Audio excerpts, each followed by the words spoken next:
To truly understand a person, you have to understand the world that made them. And the world that made Umar ibn al-Khattab was not a gentle one. It was Arabia, pre-Islam. A world that was harsh, tribal, and utterly ruthless. Intersies waarde kordemik. Survival belonged to those who could intimidate faster than they could negotiate. It belonged to the strong. Umar was born around the year 580 for CE, right in the heart of Mecca. He was part of the Banu Adi clan, a branch of the powerful Quraysh tribe. Now, the Banu Adi weren't the richest, nor were they the most powerful. They were what you might call middle tier. And when you're in the middle, you learn one thing very quickly. You have to be tougher than everyone else just to hold your ground. This lesson was etched into Umar from a very young age. His father, Khattab ibn Nufail, was a man known for his harshness. His method of discipline was fear. Beatings were a common, almost daily occurrence. This isn't just a biographical detail. It's crucial. Umar's formidable personality wasn't an accident. It was forged in the fires of a brutal upbringing. As a boy, while others might have had some semblance of a childhood, Umar was sent out to tend camels under the scorching desert sun. There was no comfort, no softness, only the relentless demand for endurance. But here's what made Umar different. In a society where most men of Quraysh were illiterate, Umar could read and write. This was a significant advantage. He didn't just have brute strength. He cultivated his mind. He studied poetry, which in that culture was the record of their history, their values, and their pride. He learned genealogy, the map of tribal alliances and rivalries. He understood the unwritten laws and customs that governed his people. This combination made him exceptionally dangerous.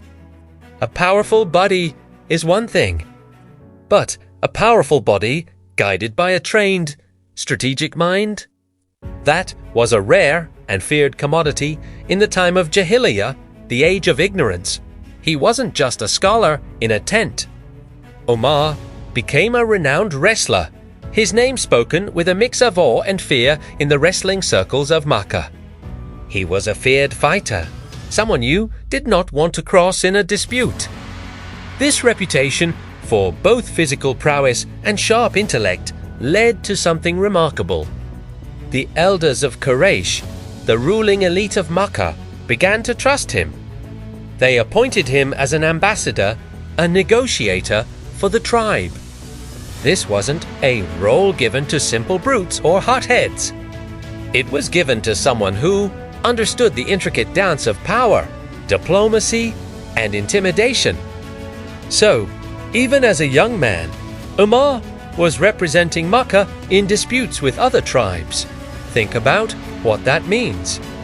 He was steeped in politics long before the first revelations of Islam.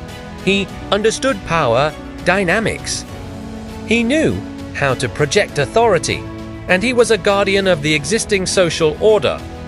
He was a product of his time in every sense.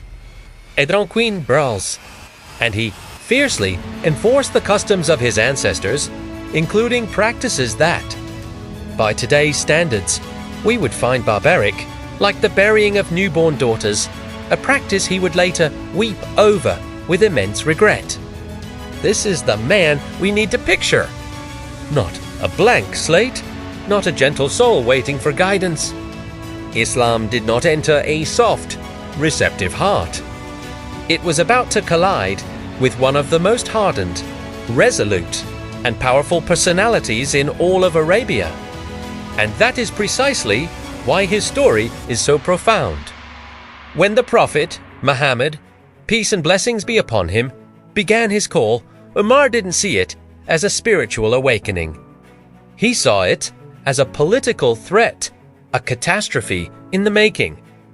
From his perspective, this new ideology was a direct assault on everything that held Mecca together. It fractured tribal loyalties, it challenged the authority of the elders. And it threatened to dismantle the entire power structure that he, Umar, had been appointed to protect. His opposition to Islam wasn't born of simple, blind hatred. It was strategic. It was calculated. Umar was a man who believed in order, in the strength of the tribe, in the traditions that had governed them for centuries. In his mind, the preservation of that order was more important than any new, unproven claim to truth. He saw the early Muslims as rebels, as a corrosive force that would lead his people to civil war and ruin. And so, he became one of their most fearsome persecutors.